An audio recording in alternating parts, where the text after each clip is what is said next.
Ochalaba okwanjula n'embaga. Aha! Watch me next to the thing. I know you wanna test this thing. No black on back to the thing. Where goes on up here? Where?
Atendese abana panize sanyo rinjo solo nyabo.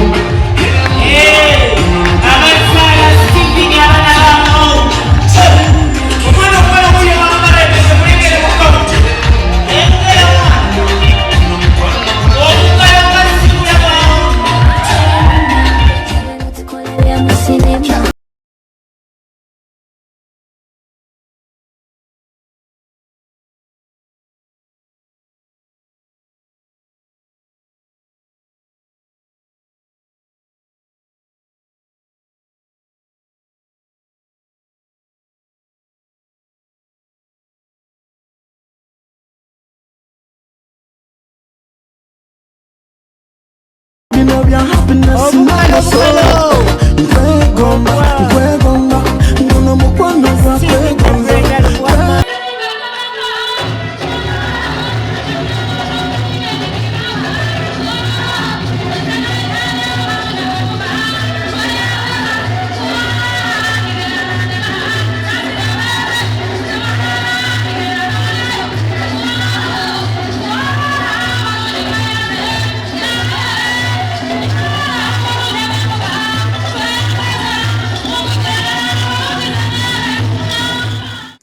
Katonda ayinza byonna tukwebaziza nnyo kubanga bw'osuubiza otuukiriza.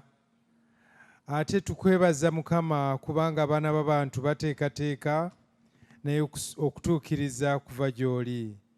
Tweyanziza nnyo bwe tulabanga Stephen era wamu ne Brenda Mukama beetwalidde obufumbo obutukuvu. Nga tuli wano maaso go Mukama, tukwegayirira ayi Mukama essanyu lyonna n'ekitiibwa kyo kirabike. Era Mukama nga twongera okubasabira emikisa abagenze mu maka gaabwe Mukama gabeere ga mukisa. Era Mukama ne banakola nga biwessa erinnya ly'ekitiibwa. Tuwaye ekiseera kitunaamala wano Mukama obeere wakati waffe, erinnya lyoke erigulumizibwe liweebwe ekitiibwa, ne byonna ebinaakolebwa Mukama biruŋŋamizibwe ggwe mu Yesu Kristo Mukama waffe. Amiina. Stephen atutupapya kutuuza mwana wa munno. Naye ebyokwekoza abyagala. Bobeera ggwe. Basema ne banyi bagaliza amaanyi nnyo. Mwebale nnyo mwebalire ddala ku saidi zombi, ku saidi ya Brenda ne saidi ya Steve. Mwebale nnyo mwebalire ddala. Brenda tukweyanziza nnyo, webale nnyo webalire ddala obutabeeranga bali balala. Noleeta Stephen eri abazadde, maama ne bataata, mbeyanziza nnyo mwebale. Kukkiriza Stephen kuzaalibwa eri kuzaalibwa mu maka aga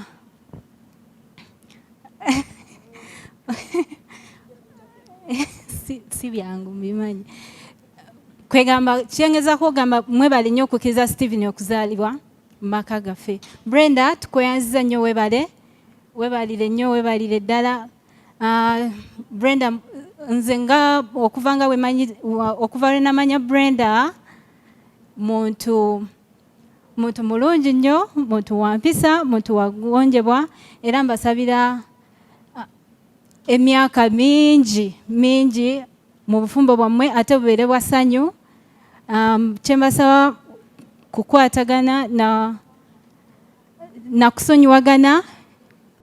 Tweyanziza nnyo tweyanzeege mwami Lubwama, tukimanyi nti oli musajja mukozi, era Brenda twagala okwakasa nti mukwano gwaffe oyo gw'ofunye gold eno waffe ffe tumuyita gold, era tumanyi nti otutte ekirombe kya gold mujja kukola. Tusaba Katonda abawe omukisa gw'amaanyi, n'abazadde ba Brenda tubeebaza kubanga tumanyi nti tufunye omukyalo omulungi okulwa mukwano gwaffe Stephen. Mwebale nnyo mwebalire ddala. Kitaffe omulungi tukwebaza olw'omukolo guno, tukwebaza olw'ebyokulya by'otuwadde taata, nga kyekijjulo ekisoose eri omwami n'omukyala Stephen. Kitange tusaba okiwa omukisa, ate obawa omukisa balemenga okubulwa ebyokugabula, wabula babeerenga nabyo bulijjo. Wa omukisa bonna abatodde, wa omukisa abagenda okulya, wa omukisa abazze ku mukolo. Mu Kristo Yesu tusabye. Kirabika ddala nga gwe yatondebwa, kirabika ddala nga gwe yategekwa, nze ndabira ddala bebi wazaalibwa kubeerawo okuzanyusa bulamu bwange. Kirabika ddala nga gwe yatondebwa, kirabika ddala nga gwe yategekwa, nze ndabira ddala bebi wazaalibwa kubeerawo okusanyusa obulamu bwange. Kyonna ky'oliba oyagadde kikole, mutima guugwo mmaze okugukuwa, abalala bakanye nnoonya bambulwe kukwekera eddala ewala gye batatuuka. Kirabika gwe yamezameza ebiwaawa, mutima gwange waguzibukula, abalala bye baali balemu okusooka, gwe muntu wange mmaze okubikola. Kirabika ddala nga gwe yatondebwa, kirabika ddala nga gwe yategekwa, nze ndabira ddala bebi wazaalibwa kubeerawo okuzanyusa bulamu bwange. Kirabika ddala nga gwe yatondebwa, kirabika ddala nga gwe yategekwa, nze ndabira ddala bebi wazaalibwa kubeerawo okusanyusa obulamu bwange. Kenenula ku rimu omukwano gw'oleete mutereke kumakapesi kakalungi mu mazuuga, kabikire mbulire wange gyensuula kuva mu lwali tugende kumbazadde bondabe ku taata.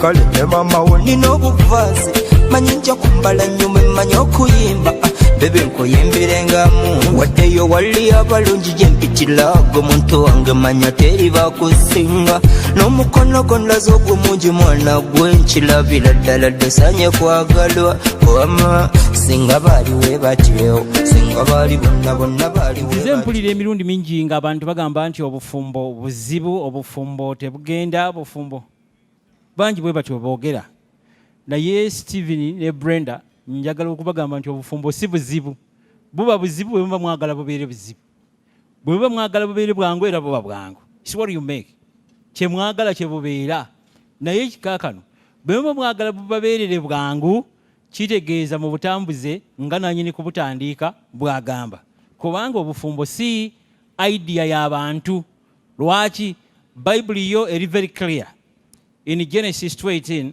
it says, and God saw that it was not good for man to be alone and made him a suitable helper. So idea obufumbo idea ya Katonda. So bwe bwagala bubeerere bwangu mu butambuze nga Bible bwesomesa nga Katonda nanyini kubutandika bwagamba. Tweyanziza nnyo okutuyita ku mukolo gwammwe guno. Stephen tubadde naye banga siddene myezi ng'esatu. Twatandika okubeera naye awo korona we yajjira ne tuwummulamu katini naye twali ba mukisa ne tuddamu ne tukola naye.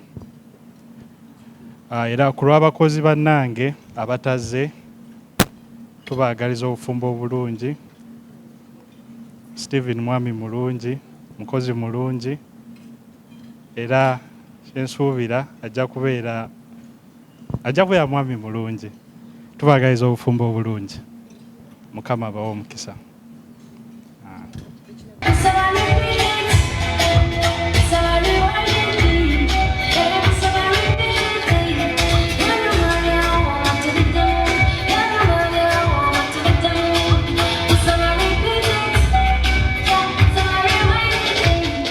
Ten, 5, 4, 3, 2, and 1.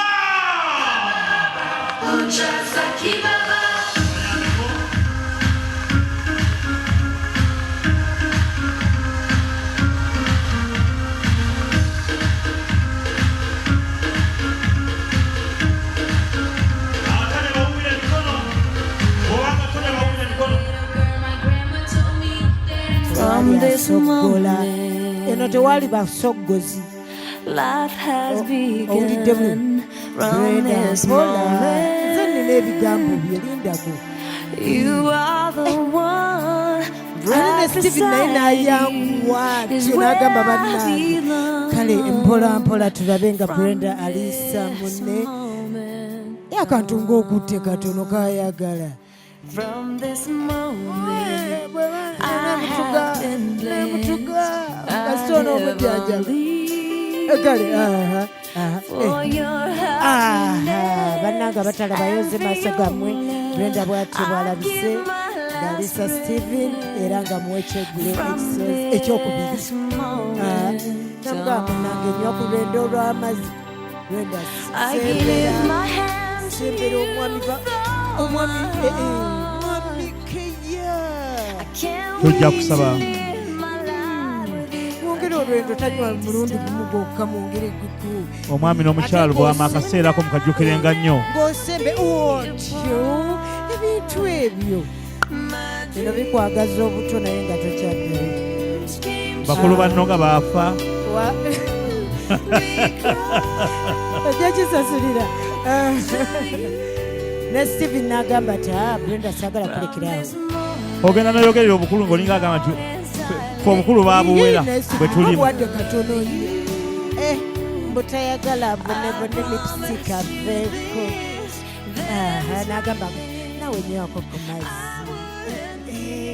bannange Stephen sebokeya oluba lwa munno awo Brenda n'amazzi ago gogenda okugamalamu kubanga kirabika eno gakulemye okumuwa kakati kafiire. Look at this face. I know the years are showing. Kumala tweyanziza kati Look at this life. Steven I ekyebbeeyi still don't know where it's going. Okyalaba okwanjula n'embaga.